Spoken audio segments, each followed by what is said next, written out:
দর্শক, নির্বাচন ঘিরে রাজধানীতে আইন শৃঙ্খলা পরিস্থিতি সহ ভোটের মাঠের সার্বিক চিত্র জানাচ্ছেন সহকর্মী আর কে রেজা।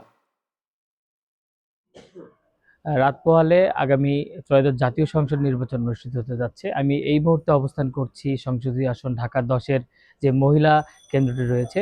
ইতিমধ্যে প্রতিটা কেন্দ্রে নির্বাচনী উপকরণ পৌঁছেছে বলে জানিয়েছেন বিভিন্ন সংশ্লিষ্ট ব্যক্তিবর্গ। এছাড়া বিভিন্ন কেন্দ্রে আইন শৃঙ্খলার পরিবেশও খুব ভালো, এবং আইন শৃঙ্খলা পরিবেশ যদি আমি এখন সরাসরি দেখানোর চেষ্টা করি, বর্তমানে যে মহিলা কেন্দ্রটি রয়েছে এখানে পুলিশ, বিজিবি, সেনাবাহিনী এবং আনসারের নিরাপত্তার চাদরে তারা নিয়ন্ত্রণ করে ফেলেছে, যে কোনো অপ্রীতিকর ঘটনা যেন এই কেন্দ্রে না ঘটতে পারে সেজন্য তারা একদিন আগে থেকেই তারা পর্যাপ্ত প্রস্তুতি নিয়ে রেখেছে।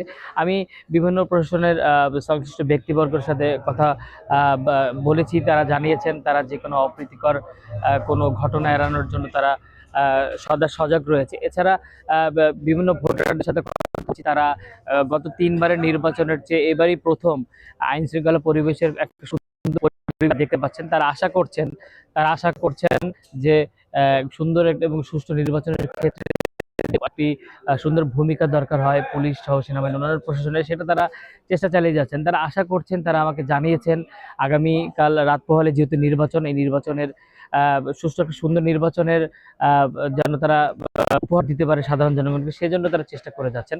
তারা এও জানিয়েছেন নির্বাচনে সকল ভোটাররা যেন নির্বিঘ্নে ভোট দিতে আসেন এবং তারা যেন কোনো ভয়ভীতির শিকার না হন, এজন্য আইন শৃঙ্খলা বাহিনীর সকলে সচেষ্ট রয়েছেন। এছাড়া প্রিজাইডিং অফিসারও জানিয়েছেন তারা চেষ্টা করছেন এক সুন্দর সুষ্ঠু নির্বাচনের ক্ষেত্রে যতটুকু করা লাগে জাতিকে একটা সুন্দর সুষ্ঠু নির্বাচন উপহার দেওয়ার জন্য, সেটা তারা দেখভাল করছেন। তো রাত পোহালে নির্বাচন, আগামীকাল কি নির্বাচনের মাধ্যমেই সাধারণ ভোটারদের প্রতিফলন ঘটবে তার আগামীর সরকার গঠনের জন্য। তো এই ছিল আমার কাছ থেকে ঢাকা 17 থেকে সর্বশেষ অবস্থা।